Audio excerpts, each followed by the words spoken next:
গ্রামের পথে ঝিরিঝিরি পোকার ডাক আর কুয়াশার মধ্যে হেঁটে যাচ্ছে রবেল আর সজল। মশা এবং ঠান্ডা বাতাস তাদের ত্বকে এসে লাগে, কিন্তু তাদের মন থেকে এক রহস্যময় প্রশ্ন মুছে যাচ্ছে না। রাত প্রায় 11টা বাজে আর দুজনেই জানে এই রাতে তারা খুব বড় কিছু দেখতে যাচ্ছে, কারণ আজ রাতে স্টেশনে যা ঘটবে তা বহু বছর ধরেই শোনা যায়, কিন্তু কেউ কখনো স্টেশনে যাওয়ার চেষ্টা করেনি। নমস্কার বন্ধুরা, ভূত কথার একটি নতুন গল্পে। বন্ধুরা, আজকে গল্প শুরু করার আগে আপনাদের কাছে একটি সাহায্য চাই, আর সাহায্যটি হলো আপনাদের কাছেও যদি কোনো ভূতের গল্প কিংবা ভূতের ঘটনার এক্সপিরিয়েন্স থাকে সেটি আমার সাথে শেয়ার করতে পারেন, কিন্তু হ্যাঁ, সেই গল্প কিংবা ঘটনা কোনো ভিডিও বা প্রচার থেকে কপি না করা হয়। যদি শেয়ার করতে চান তাহলে নিচে কমেন্ট করুন। আশা করি এই সাহায্যটি আপনারা আমাকে করবেন। তো চলুন বেশি দেরি না করে আজকের গল্পটি শুরু করা যাক। আজ রাতে সত্যি কি আমরা ওই স্টেশনে যাব নাকি? হ্যাঁ, আরে যদি আমরা না যাই তাহলে আর কখনোই জানতে পারবো না। কেন, তুই কি ভয় পাচ্ছিস? আরে ভয় না, কিন্তু ওই গ্রামে না অনেক গল্প শোনা যায়। গ্রামের বড়রা বলেছে রাত 12টা নাগাদ নাকি ওই ট্রেন আসে, আর একবার যদি কেউ ওই ট্রেনে উঠে যায় সে নাকি আর ফিরে আসে না। এটাই ভাবছি, আর মনের মধ্যে কেমন ভয় ভয় লাগছিল।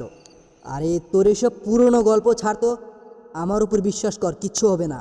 আজ রাতে তো আমরা শুধু গিয়ে দেখব আসলে কি হয়। স্টেশনটির নাম ছিল ভাঙ্গাড়ি। ভাঙ্গাড়ি রেল স্টেশনের আশেপাশে কোনো মানুষ ছিল না। পুরনো ফাঁকা অন্ধকার রেল স্টেশনটি যেন একটি ভুতুড়ে জায়গা হয়ে দাঁড়িয়ে রয়েছে। একসময় এখানে দিনের পর দিন ট্রেন চলতো, কিন্তু আজকাল এখানে একেবারে ট্রেন চলা বন্ধ হয়ে গেছে। তবুও লোকজন জানায় যে রাত 12টার দিকে এখানে একটি ট্রেন আসে, কিন্তু কেমন ট্রেন আসে সেটা কেউ জানে না।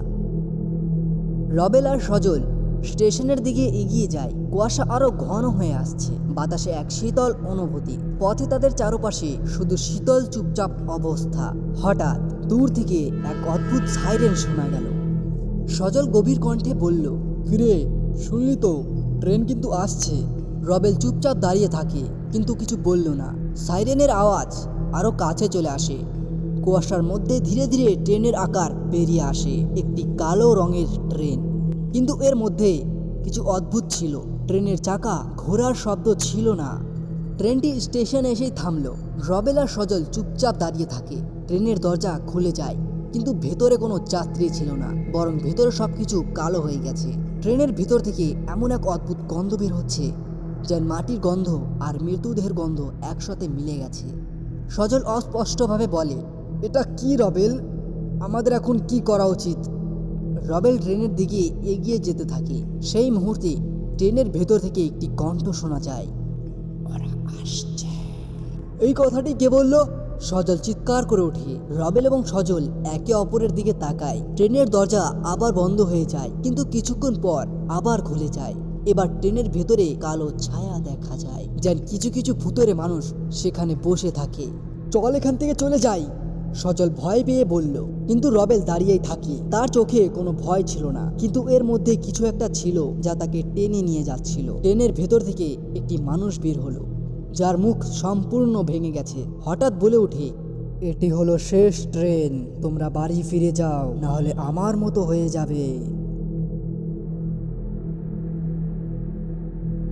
তো বন্ধুরা, আমি আশা করছি না যে আজকের গল্পটি আপনাদের ভালো লেগেছে, কারণ আমার কাছে ভূতের গল্প দেওয়ার মতো কোনো টপিক নেই। তো বন্ধুরা, প্লিজ আমাকে সাহায্য করো। তোমাদের মধ্যে যদি একজনও আমাকে গল্প কিংবা ঘটনা শেয়ার করো, পরের ভিডিওটি তোমাদের দেওয়া গল্প কিংবা ঘটনা দিয়েই হবে। তো বন্ধুরা, প্লিজ আমাকে কমেন্ট করে জানাও, ঠিক আছে? আর ততক্ষণ ভালো থাকবেন, সুস্থ থাকবেন।